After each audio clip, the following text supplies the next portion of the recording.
nag li si gën a fës bokk na justement waxoon naa ne ko sànq di li nga xam ne moo di ay avocat Ousmane Sonko ñoo daal di déposé benn ko mémorandum si li nga xam ne moo di justement si daanu ko tribunal bu grande instance bu Dakar ñoom nag dañoo daal di compte si li nga xam ne itam grande instance jël na ko en tout cas tant que pour moi recours bu AGE maanaam li nga xam ne moo di les agents judiciaires de l'État ginnaaw rek benn daal di li nga xam ne moo di contre maanaam bañee tribunal grande instance décision bi nga xam ne itam jël na ko si mbiru li nga xam ne moo di la radiation bu Ousmane Sonko jàppee itam à la dernière minute les avocats d'Ousmane Sonko ont déposé leur mémoire en défense ce vendredi dernier que le document a été déposé. La Cour suprême va bientôt entrer en jeu. ma ni kon nag chers téléspectateurs ginnaaw rek ba AGE di nga xam ne moo di les agents judiciaires de l'État du Sénégal daal di saisiré li nga xam ne moo di justement Cour suprême la ko waral ni d'accord ñu sa la nga xam ne itam moom la grande instance daal di jël réhabilité ki nga xam ne moo di Ousmane Sonko sur les listes électorales par le juge Ousmane Racine Thion si loolu nag moo waral li nga xam ne moo di les avocats de l'État déposé benn ko recours naka noonu nag les avocats Ousmane Sonko yi daal di ñëw si benn riposte indiwaat benn ko li nga xam ne moo di justement benn argument maanaam mooy déposé seen ko mémoire de défense ma ni ko niki àjjuma ji ñu daal di génn nag Cour suprême très bientôt dina daal di taxaw penché wu par rapport mbir bu nu mel jëm si li nga xam ne moo di la réhabilitation bu Ousmane Sonko dina am wala kon du am ma xam Cour suprême da koy daal di rejeté waaw wala déet en tout cas li nga xam ne moo di cour bi nag jàppee ni itam dina si daal di taxaw si lu yàgg lu dara maanaam dina entrer en jeu par rapport ak wàllu bu nu mel exactement alors Arfam les avocats d'Ousmane Sonko déposent na nag seen ko mémoire de défense ma ni kon suñuy xool ni ki vendredi bi ñu daal di génn nag document ba déposé nañ ko fa nga xam ni itam mooy seen yoon ak wàllu yoonal mais Cour suprême très bientôt dina si daal di gaaw taxaw exactement allant dans ce sens. Oui, mais dans ma Japonais, comme d'habitude, c'est la bataille qui continue. Nous avons qui c'est droit, c'est plein droit. Maintenant, il faut comprendre qu'il y a des enjeux. Hein? Ils vont pas s'annoncer vaincus. Donc, tu as avec Ngourgui. Parce que Ngourgui là, quoi, ak État du Sénégal. Moi, je suis toujours catégorique dans mes analyses. L'État du Sénégal n'a rien à voir avec Tay. Lui, du Sénégal, moi, madame, ay affaire radiation Ousmane Sonko. L'État du Sénégal, donc, comme il ne concourit pas à ces élections, a intérêt à agir. Donc, voilà. La forme et le fond de ce document, parce que d'ailleurs, mémorial l'a déposé. Mémoire l'a déposé, autant pour moi, excusez-moi, au niveau donc du Conseil constitutionnel. Maintenant, on va voir l'évolution donc de ce document parce que depuis Ousmane Sonko affaire on va commencer bataille il y a des choses yo xamantene goulet sénégalais disco au Sénégal en fait il y a des documents yo xamantene depuis 1960 personne n'a eu donc ces échos donc de ces documents lu nek jaar na fi ci cas Ousmane Sonko bi Contimax jaar na fi donc lu bari tay ñu ngi ci mémoire bo xamantene ñu ngi koy déposer ñi japp ni que peut-être dañoo salfaañee ak yelleef Ousmane Sonko dañ ko jaay doole parce que le mémoire c'était ça parce que dañoo japp ni dañoo jaay doole un adversaire de taille du président Macky Sall dañoo jaay doole le chef de l'opposition dañoo jaay doole le candidat Ousmane Sonko c'est ça la réalité moo tax ma ne la tey lu bëri lu mel ni bu xewee Sénégal donc il faut que ñun ñu def analyse approfondie jéem a xam le pourquoi là parce que Sëñ Fallou vous n'êtes pas sans savoir que ni que il y a des documents yoo xamante ne Ousmane Sonko dafa dem sàkku ji pour am ko dans un service public ñu bañal ko Ousmane Sonko déposer un document sur un autre format au niveau du Conseil constitutionnel. Ñu valider ko ñëw tay ñu ne que le document n'est pas complet. Loolu yëpp ay jàngat la. Un document bu ñu la ne amuñu droit ubbi ko sans le mandataire de Ousmane Sonko. Mais quand même le Conseil constitutionnel jël na la peine d'ouvrir donc le document de Ousmane Sonko sans la présence de l'un de ses coordonnées. Donc ce qui veut dire que ba xam yoon loolu la wax wala waxu ko il faut que ñu leeral sénégalais man li ma wax ni que bu fekkee laa wax ni que candidature Ousmane Sonko bu ñu ubbi sans son mandataire bu fekkee la loi électorale waxul loolu le Conseil constitutionnel encore une fois dafa jalkati yoon ñun ci moom la ñuy yaakaaroon ci moom la ñuy yaakaaroon ni xëy na laa wax. dina doon jéem a corriger lënt yoo xamante yeneen administration def nañ ko. mooy maanaam la DGI et la CDC.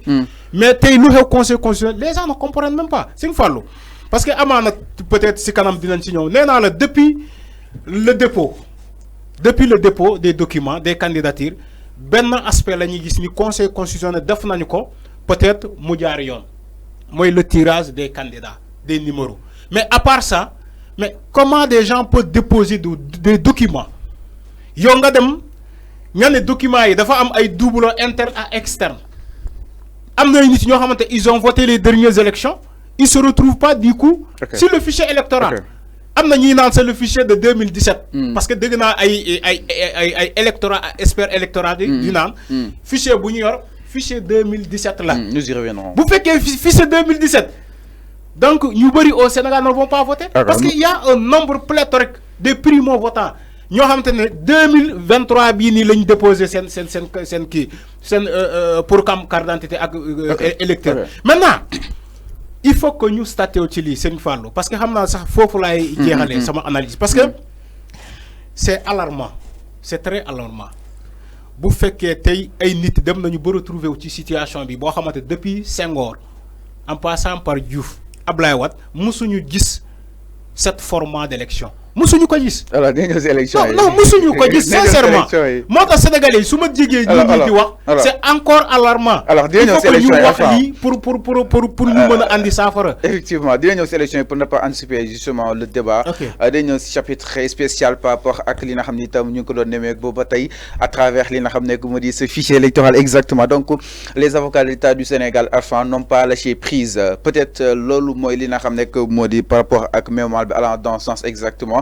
ñu bëri yaakaar ni peut-être ñoom Maître Tall ñu bëri waxoon que ni il faut ñoom ñu gëm yàlla te xam ni lii la suñu borom dogal ñu daal di war a mën a réhabiliter ki nga xam ne mu di Ousmane Sonko mel ni kon ba tey ils n'ont pas lâché prise Mamour.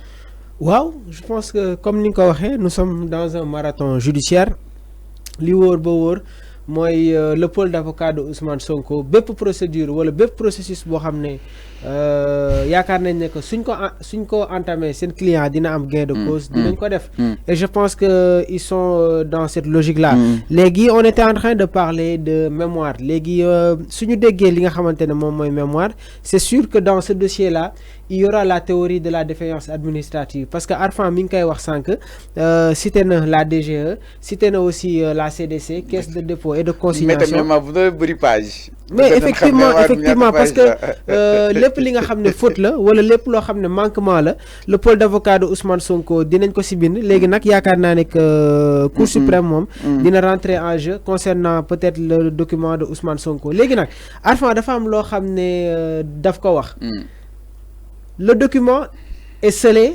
et kenn waru ko ibbi maanaam tous les dossiers qui ont été déposés au niveau du Conseil constitutionnel dañ koy scellé kenn du ko mën tijji tant que le mandataire n'est pas présent moo waral dossier Ousmane Sonko moo nekkoon numéro 4. non mémoire bii nii peut-être pour ne pas peut-être indi benn confusion mémoire bi pour radiation bi la exactement. effectivement radiation moom diggante moom si moom ak Adji Sarr. bi amul dara lu muy uteeg ak li nga xam ne moo di le conseil constitutionnel. fa laay ñëw concernant mbirum radiation bi. le juge du tribunal.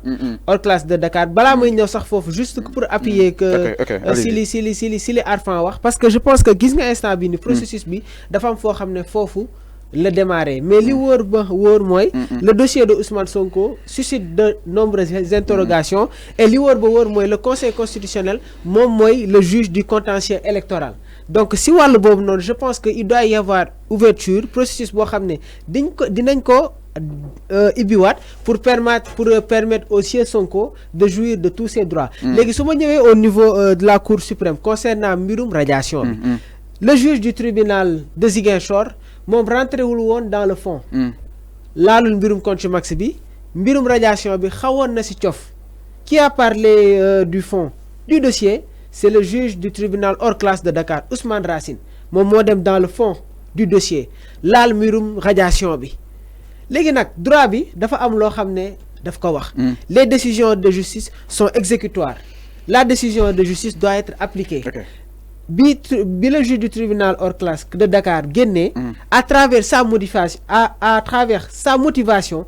dafa appuyer sur le juge tribunal de Ziguinchor wax c'est-à-dire la réhabilitation de Ousmane Sonko sur le fichier électoral légui nak concernant mbirum radiation bi suma ñëwaaté ci digënté mom ak Adji Sarr dañ né contumace bi au moment où il y a arrestation ou mu constitué wu mbir bobu nonu day teub. Et Ousmane Sonko a contesté la décision qui avait été rendue digantem mom ak Adji Sarr. Légui nak mbirum radiation bi le juge du tribunal hors classe de Dakar Ousmane Racine a ordonné parce que dafa délivrer une ordonnance et les ordonnances sont immédiatement applicables. Le juriste yi wax nañ ko ñëpp ñi nga xamné seen xam-xam match na ci walum droit évoqué nañ ko donc mbirum radiation bi warul nek problème parce que le juge du tribunal hors classe de Dakar a ordonné à l'institution administrative de faire réintégrer Ousmane Sonko dans le fichier électoral. Donc lool nonu leer na yaakaar naa ne que il ne doit pas y avoir de débat ci wàll boobu noonu ñu xaarandiku nek exactement xool dagguma la tu vois le mémoire de défense boo xamante moom la ñuy déposé le vendredi passé au niveau de la Cour suprême. Seigne Fallou man suma amé suma naré wax lima gëm moy manam ça va pas aboutir j'ai mes raisons do aboutir j'ai mes raisons tu sais la Cour suprême ak nu mu bindo normalement c'est le dernier rempart de la justice sénégalaise effectivement c'est le modèle c'est la vitrine de la justice sénégalaise mais la Cour suprême si ces dernières années méthode bu muy jël. Mais les Sénégalais ne comprennent pas. C'est ultime conviction. Non, mais c'est ça. C'est ultime conviction.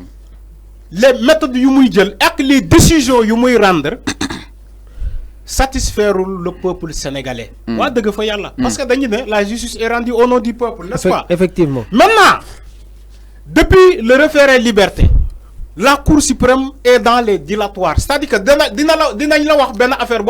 les gens se posent la question. Parce que l'histoire de la Cour suprême avec la procureure générale, Aïssatou Gueye, Gom Gueye. Aïssatou. Je crois. Ok. Bon, énumérer la décision. Nous demandons à la Cour suprême qui a un dossier de radiation. Le juge de Ziguinchor juge quoi. Nous sommes au niveau de la Cour suprême n'est pas capable de juger ce dossier-là. Moukaseko renvoie à un autre tribunal.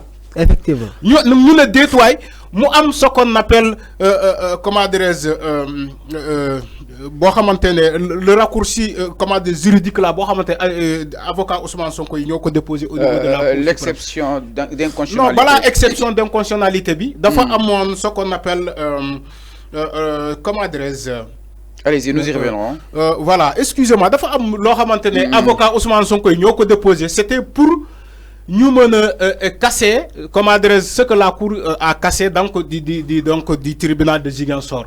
Je n'ai pas les mots, je crois que je vais en venir. Nous disons la Cour suprême, après le dépôt, nous casser la date du statut. C'est-à-dire que date où moi statut donc le rabat d'arrêt. Le rabat d'arrêt. Le rabat d'arrêt. Okay. Excusez-moi, le rabat d'arrêt. D'abord cassé. Donc, les avocats ont déposé un rabat d'arrêt. Maintenant, ce rabat d'arrêt-là, de la Cour suprême n'est, nous avons délai pour statuer sur le rabat d'arrêt, nous avons rejeter le délai. Bon, par exemple, le rabat d'arrêt est là-bas. Quel monde l'a wax ni werna, quel monde l'a wax ni xonkoda. Ce rabat d'arrêt là, nous ne détoyons. Le tribunal hors classe de Dakar juge yefi bu mu bëgg cour bobu juge ko. Bon, Ousmane Racine Thion a une décision, nous delluwaat au niveau de la Cour suprême. Parce que les avocats de l'État du Sénégal ont interjecté un appel. Mais bon, nous avons cour d'appel, fakas lolu yep, andi le jugement de Mambaïna et Ousmane Sonko c'est la diffamation. Est-ce que y a un le jeu bi? Yep cour suprême la xewé limay wax ni socialement effectivement dossier yi may wax ni yep cour suprême la xewé c'est clair. Cour suprême fakas lolu yep ba légui lolu yep léragul mu andi un dossier de Mame Niang et Ousmane Sonko ci affaire de radiation gis nga fu mu folé dafa né heureusement fofu il a rectifié la Cour suprême fofu dafa rectifier on est d'accord on n'en disconvient pas fu mu né ni que une radiation loi électorale voilà comment dire la loi sur la procédure pénale waxul ni que dans une diffamation il peut y avoir ce qu'on appelle contrainte par corps. Tout le monde est d'accord. Maintenant, là où les gens ne sont pas d'accord avec la Cour suprême, encore une fois, moi, je suis dilatoire. Cour suprême, man, damay rejeter contrainte par corps, mais damay valider ce que la Cour d'appel a fait. Moi, madame, la condamnation par donc les 6 mois avec sursis, et aussi confirmer la somme pléthorique le concerne Mame Mbaye Niang l'a infligé à Ousmane Sonko.